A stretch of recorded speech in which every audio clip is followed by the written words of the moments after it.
All right, welcome back to the Male Vacancy Project podcast. I'm your host, Amadeus. This is a bonus episode of sorts.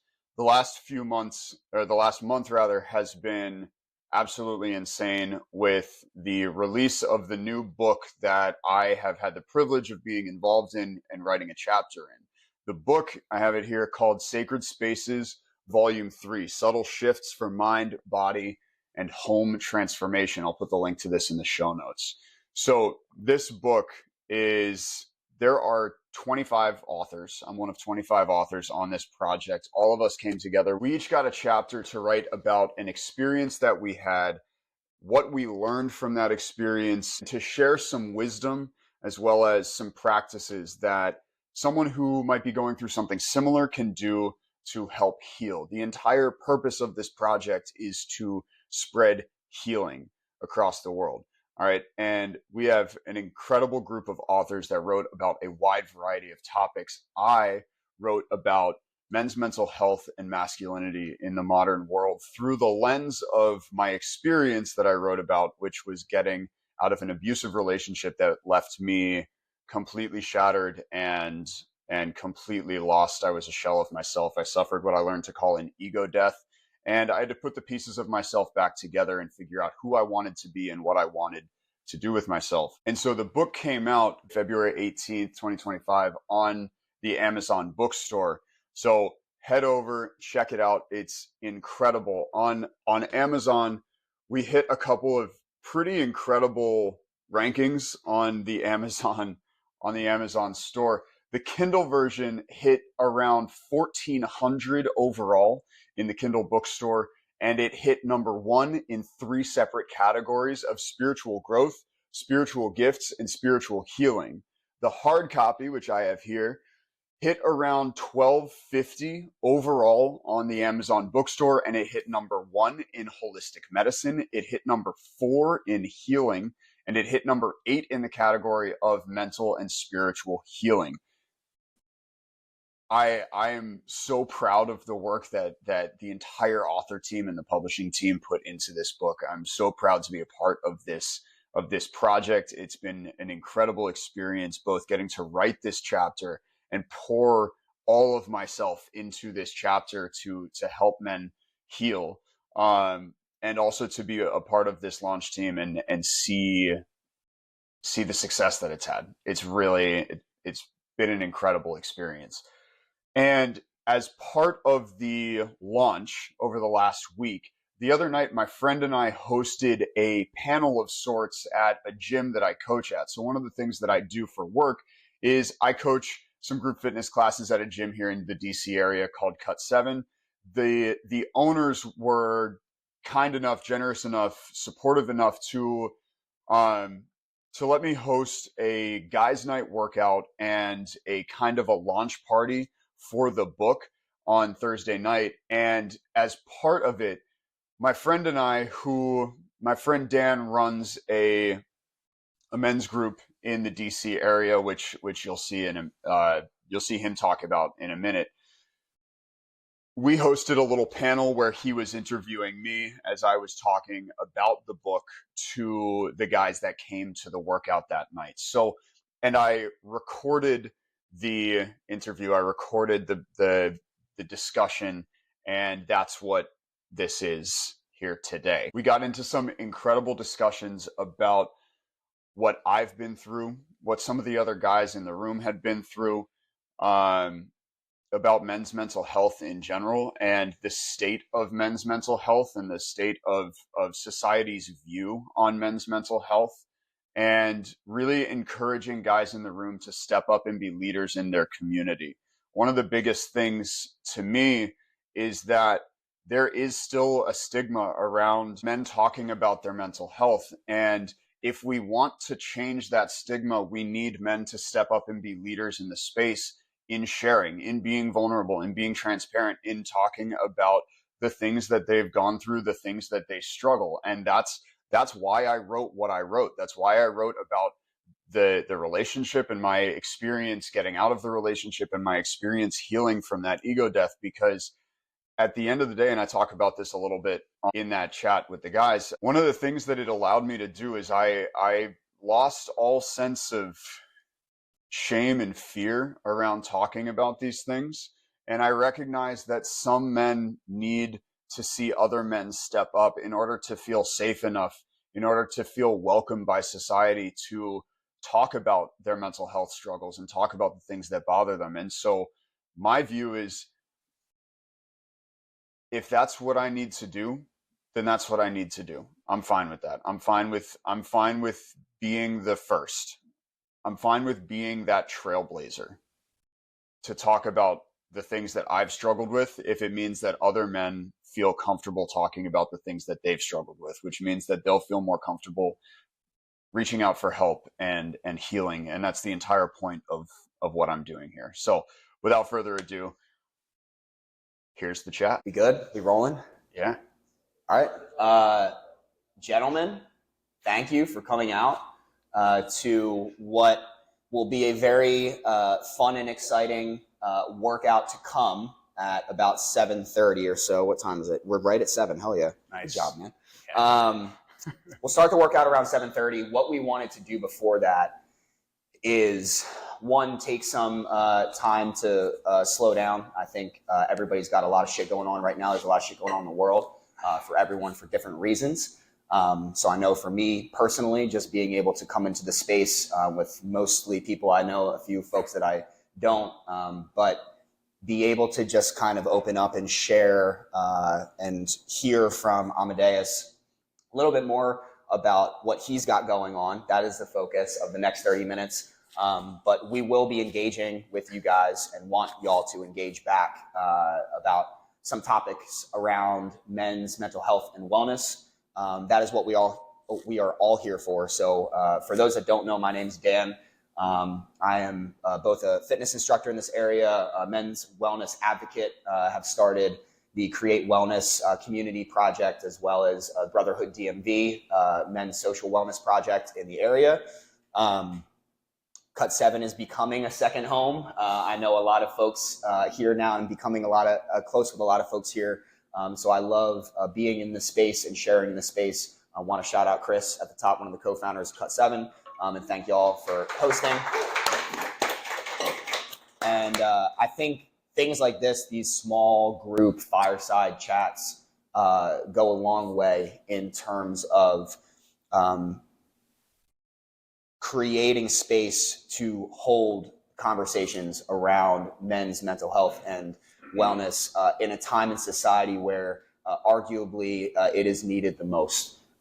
It is a time when men need to step up truthfully and wholly and step into their own power and purpose.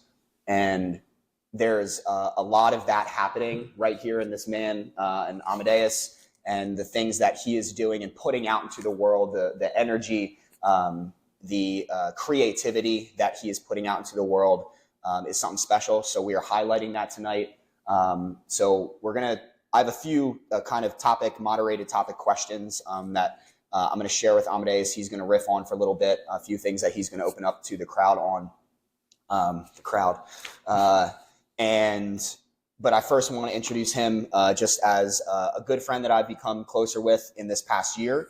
I've been fortunate to cross paths with, both through fitness and the men's wellness space. Amadeus he's been a fitness instructor for a long time, focusing in athletic performance and injury management.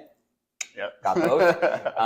And now more recently stepping into the men's wellness space as a strong advocate and an outspoken advocate, as well as now, drum roll, a new author and podcast host. As of the last 2 weeks, right? Podcast dropped first, and then book just dropped 2 days ago officially. Yeah. So his podcast, the Male Vacancy Project podcast, I actually took some screenshots from an email that he sent out. If you're not on his email list, small plug for that. But I wanted to start off with this for folks that may not understand what exactly male vacancy means. And this is straight from his email that I thought was pretty impactful.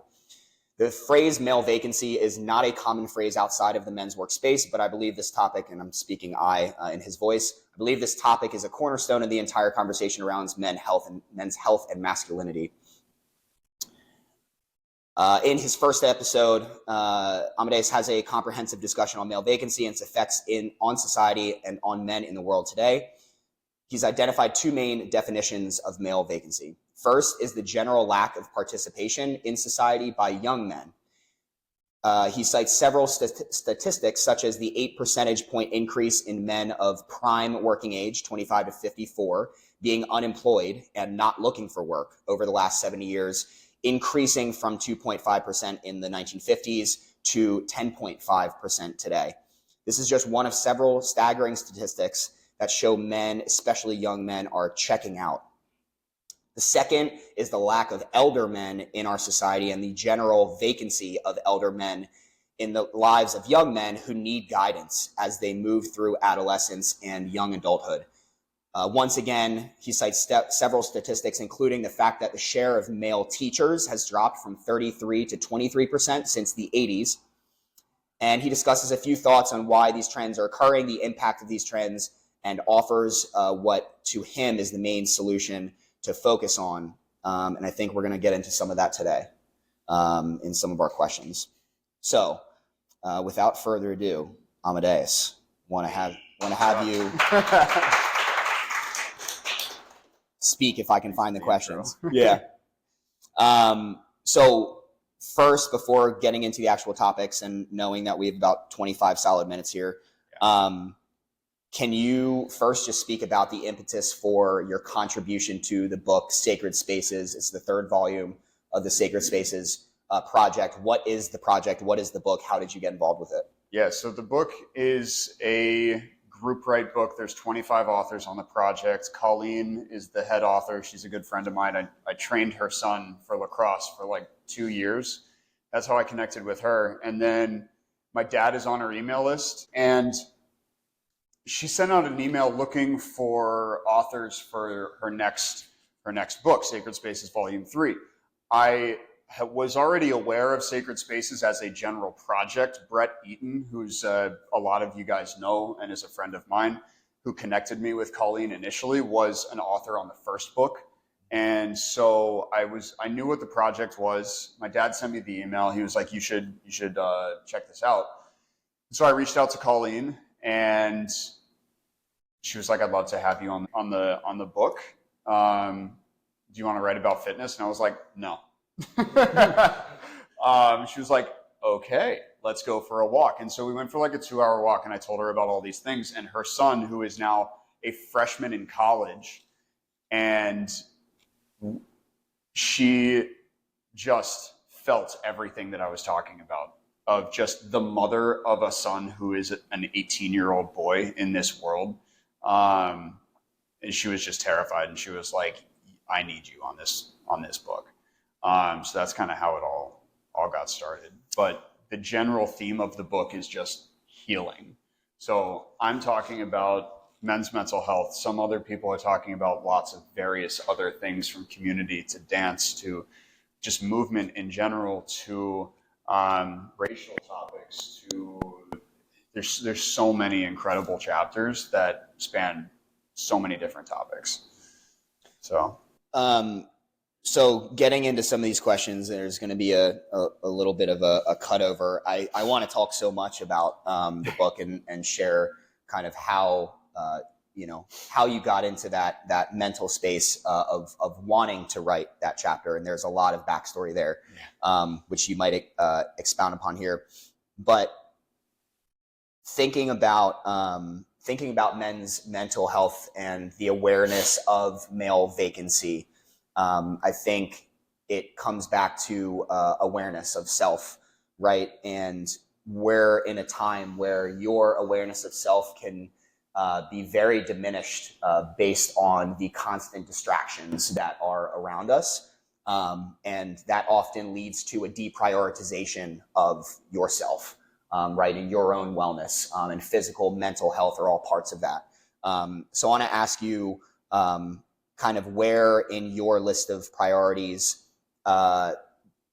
before you had your kind of life-changing moments that led to now, where in your list of priorities were you as Amadeus to yourself, and kind of where has it gotten to now since that experience? You can kind of talk about the experience leading into question 2. But.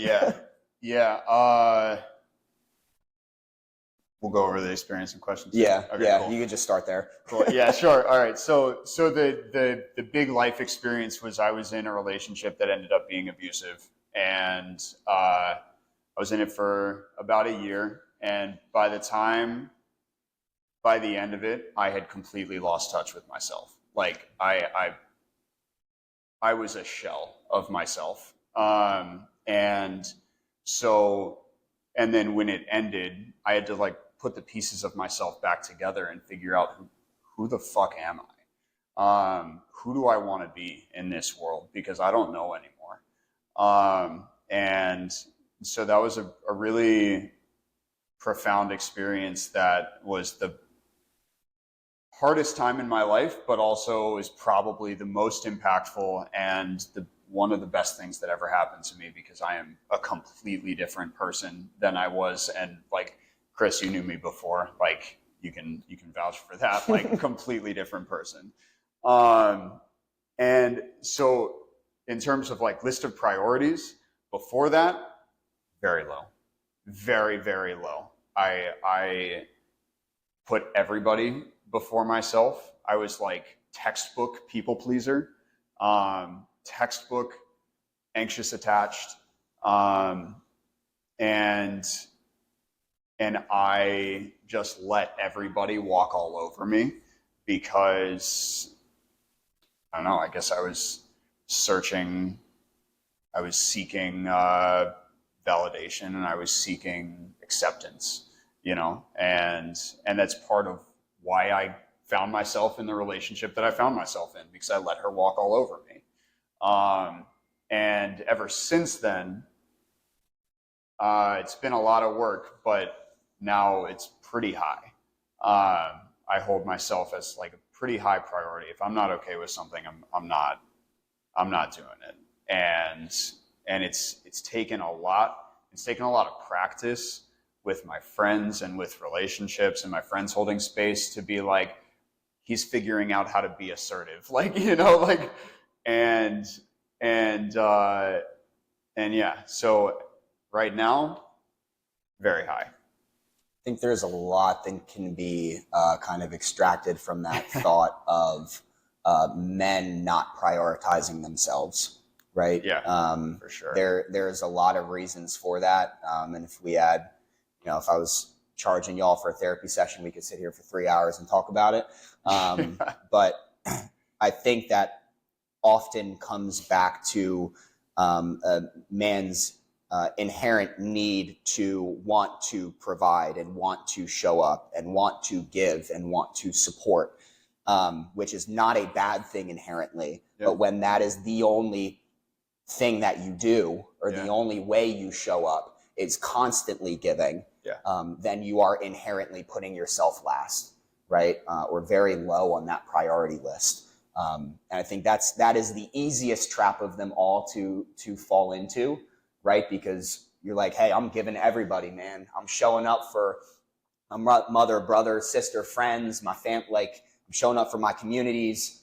And you get to a point after doing that for some time, or whether it's a significant other, and you find yourself buried in that, who the fuck am I now trap, right? Because of losing yourself to that constant giving, and losing your identity in the process. So I think that's something that can be ultimately explored really, really thoroughly in settings like this and in conversations. If we had 3 hours, we could dig in more. But tied to that, what obviously that experience was the impetus for you to change. But why? Like, what inside of you said, I need to change this part, or I need to explore deeper why I'm thinking, why I'm feeling this way, why am I deprioritizing myself? Kind of what was the impetus for realizing that internal work needed to be done for you coming out of that experience?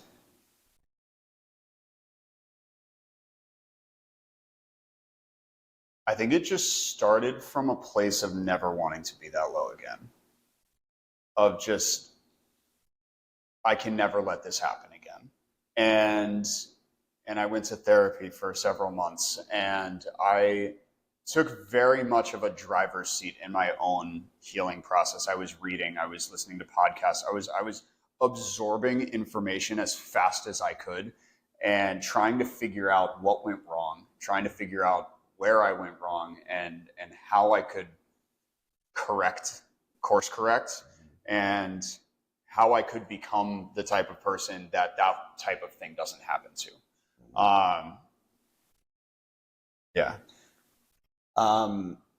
That spurs a lot of thoughts too. I think that I can relate to your point of, and not, we didn't have the same experience, but that feeling of being in an all-time low and recognizing that something had to change and you didn't know what that something was yet. So you dove into the world of personal development and growth blindly, and just consuming content, not really knowing who to reach out to because you didn't have a community of like good growth-minded people around you. I think that's really common for men, right? Is realizing that, hey, some shit's fucked up. I have some parts of my life that I either don't like or not working for me, but not knowing where to go to correct or to address, I should say, those things, right?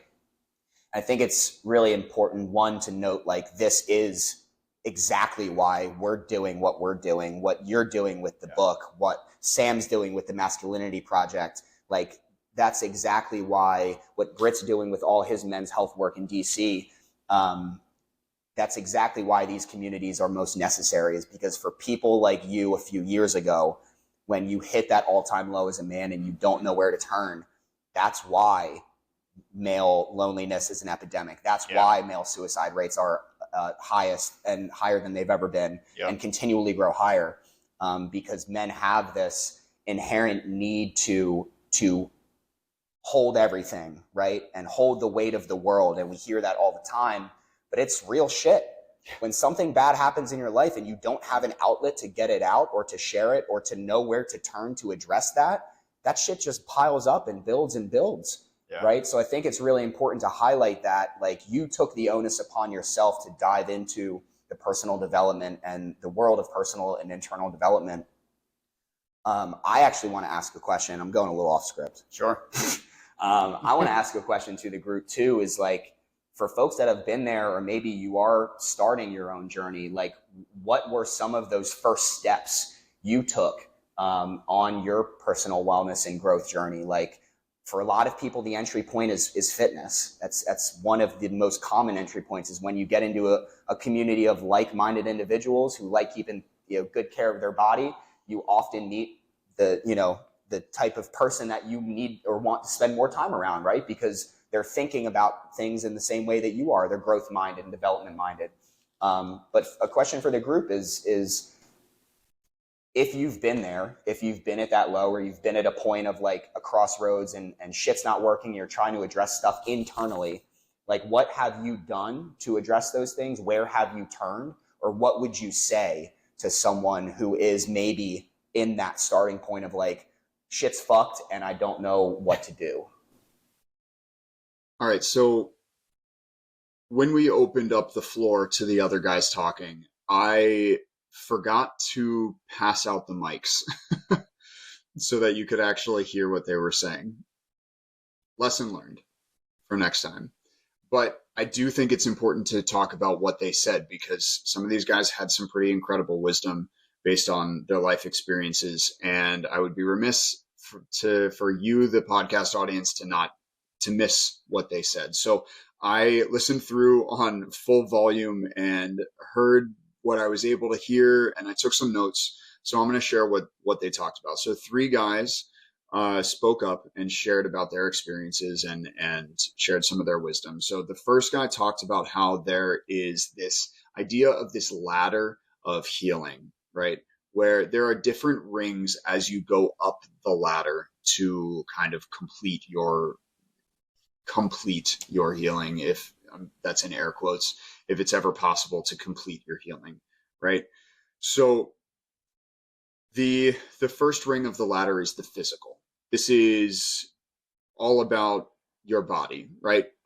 You start eating right, you start going to the gym. This would be like you get out of a relationship, your girlfriend breaks up with you, and you immediately go to the gym to get back in shape again, right? It's that type of thing. So the first is all about the physical. And one of the things that I noticed as I was reflecting on these different levels is they alternate between focusing inward and focusing outward on the world. So this first one, physical, this is obviously focusing inward. We're focusing on our own body. Right. The second ring is intellectual. This is very cognitive. It's very logical. We're exploring new ideas. We're reading. We're listening to podcasts. We are reaching out to the outside world. It's very outward focused, and we're taking in as much information as we can. We're learning as much as we can so that we have a better understanding of the world and of everything, so that when it's time to reflect and go to that third ring, we have as much information from the outside world as possible, right? So books, podcasts, YouTube videos, talking to elders in the community, exploring new ideas, these types of things, right? The third ring is emotional. We're turning back inward now. We're taking all of that information that we just gathered, we're turning inward, and we're focusing on understanding our emotional selves. This is about getting in touch with your feelings and learning how to express your feelings. And I say express, not explain, because this is a big thing with men specifically. A lot of men have trouble expressing their feelings.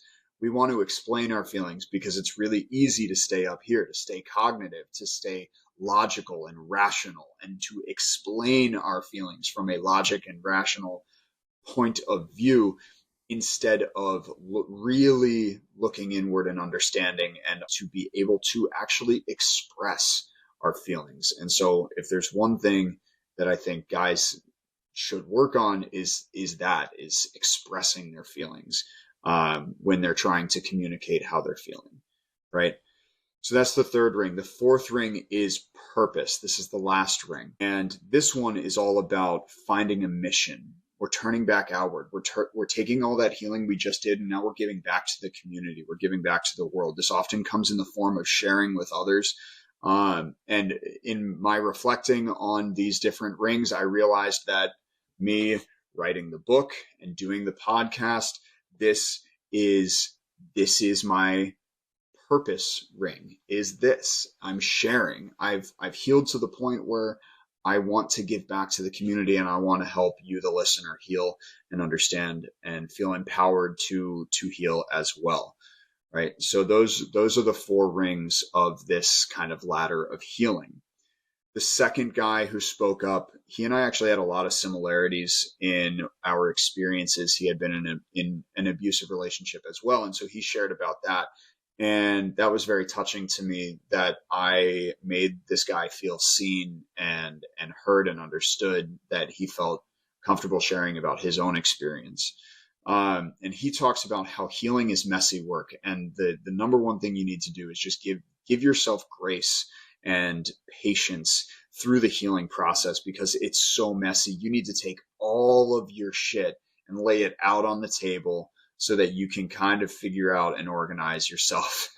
And it's scary. It takes a lot of strength to be able to do that. And it's very, very messy.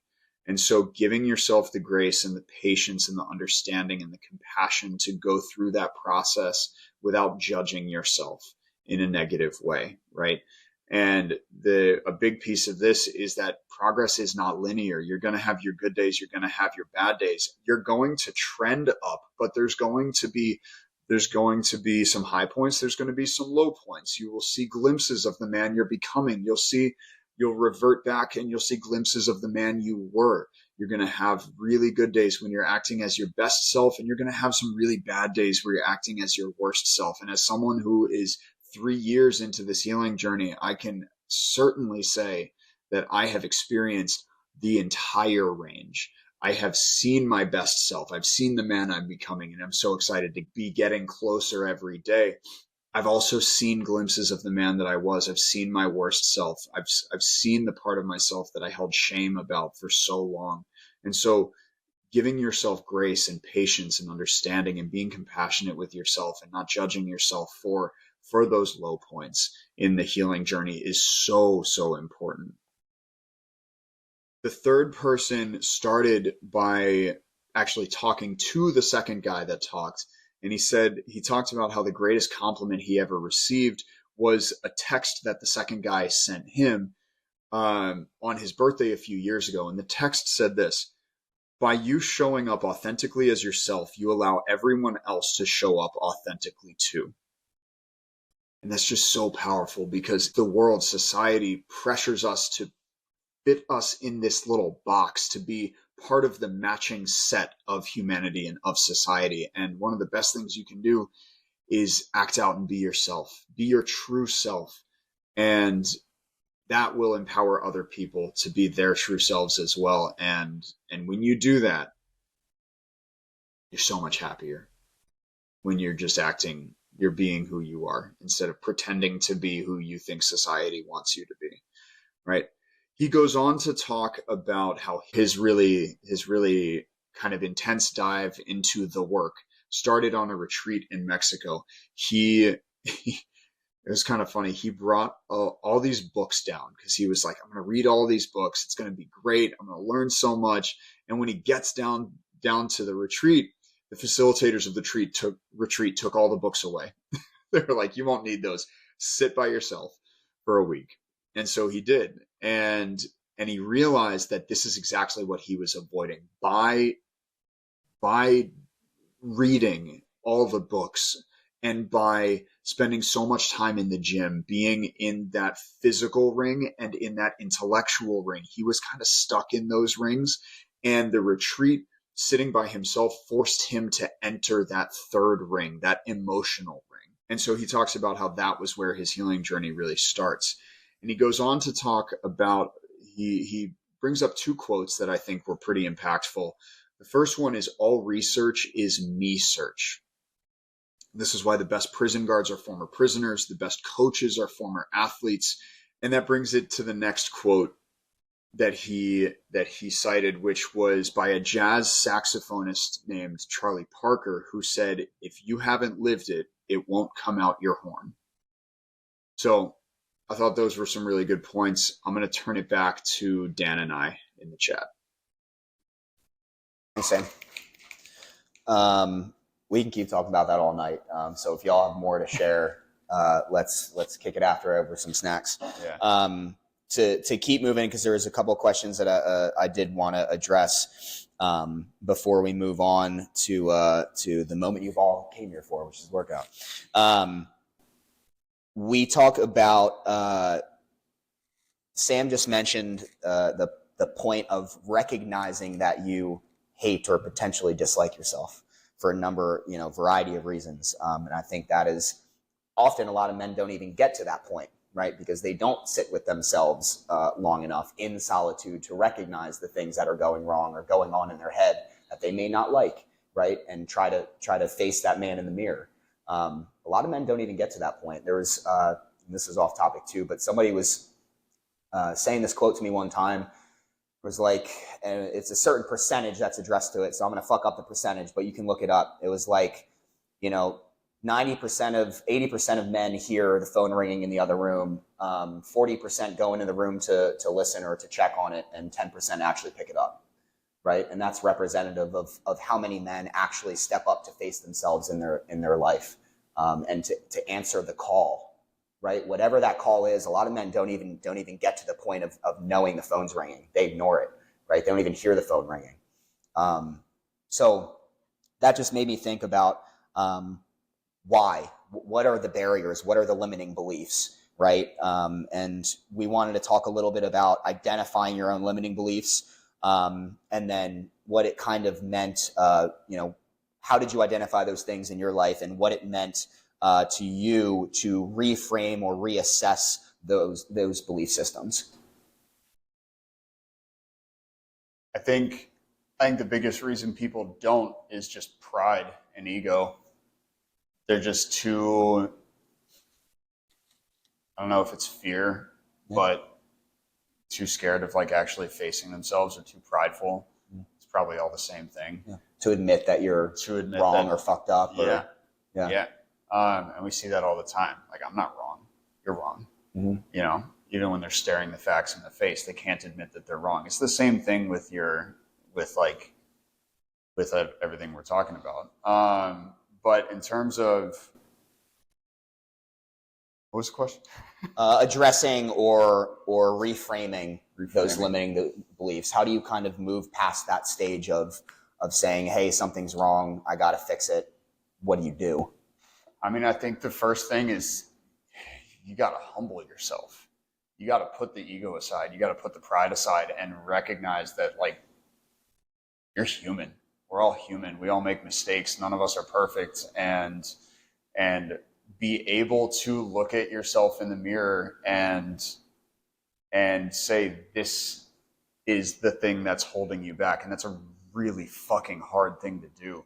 And I honestly, I don't know that I would have been capable of that had I not reached the low that I reached. I think there was nothing left of my ego to stand in the way. And I think that's really what facilitated it. Yeah, that's powerful.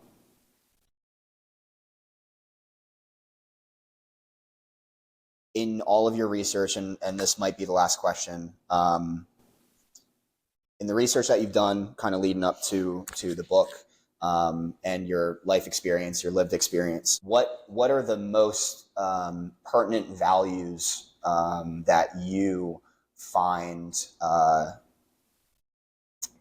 that encapsulate or that describe a man? What is a man? Based on this understanding of what male vacancy is and when men don't show up, who is a man, or who are men when they do show up? Yeah. I think there's a saying that I heard from a strength coach in the industry. He said, methods are many, principles are few. Methods never last, principles always do. And I think as men, we get hung up in the methods of being a man, lifting heavy weights, having sex with lots of women, making lots of money, driving nice cars, shooting guns, whatever it is.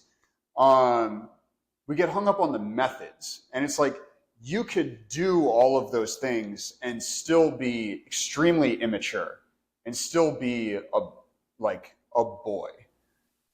You could also do all of those things and be mature and be in your mature masculine man energy. Masculine. Yeah. And so I think the principles are the key. And I talk about this in the book a lot. But the principles some of the principles that I've identified that are some of like the really big ones is just respect is like probably one of the biggest ones. Respecting yourself and respecting your fellow human. And that goes into how you treat yourself, of course, but it also goes into how you treat other people and how you treat, honestly, in terms of like gender relations, how you treat women. Are you abusive towards women? That's a fundamental lack of respect for the human that is in front of you. And so to me, like, it's as simple as that. Respect is one of the biggest ones. Emotional intelligence and emotional regulation, the ability to see and the ability to feel what you're feeling, not run away from it, and also to be able to regulate it. And regulation doesn't mean I'm stuffing it down and I'm not gonna look at it. Regulation means I'm gonna put this to the side for right now because there's a time and place to deal with it, and right now might not be the time. But I'm going to deal with this later because this is a problem.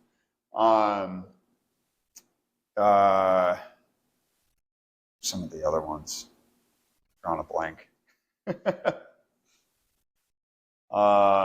Keep thinking, brother. This is your show to ride off in the sunset here.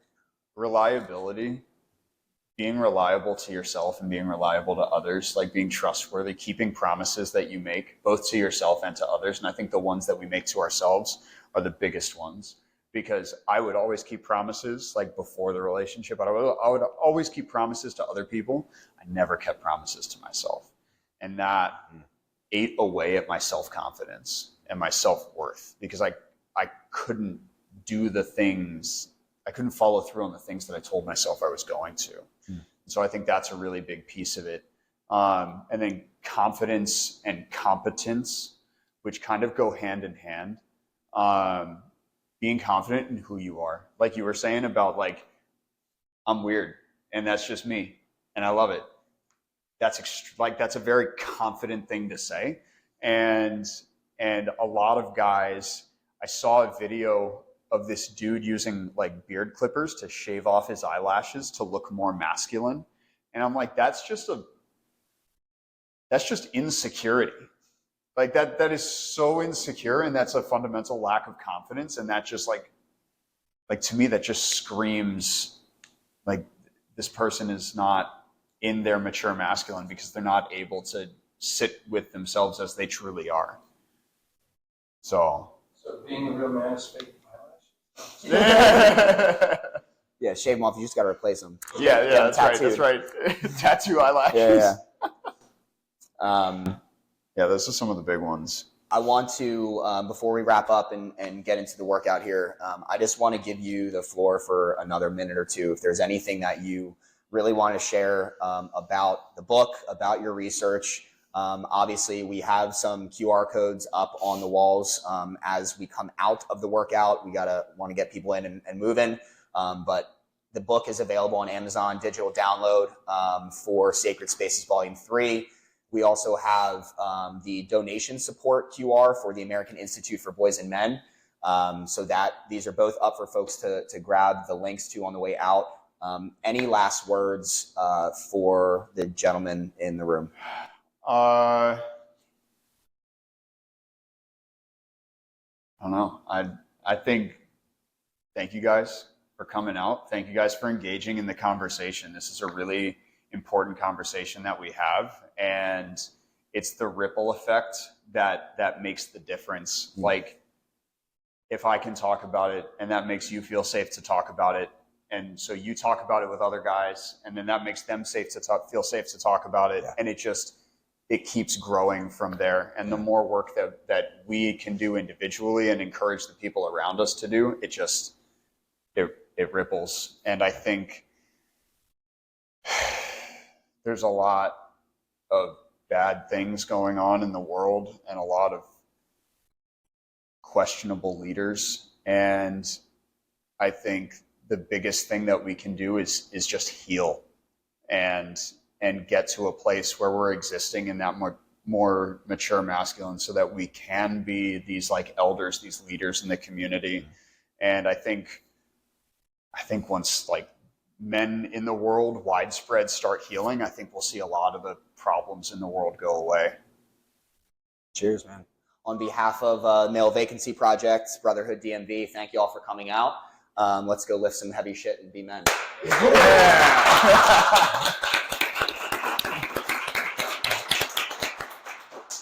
Thanks, man. Good job, bro. All right, guys, thank you so much for tuning in. That was the chat with Dan. What an incredible experience that was, to be able to sit down with a good friend of mine and talk about these things man to man, and talk about them and share my experiences with some other guys in the community and hear about their experiences as well. Once again, the book is Sacred Spaces Volume 3, Subtle Shifts for Mind, Body, and Home Transformation, available now on the Amazon bookstore online.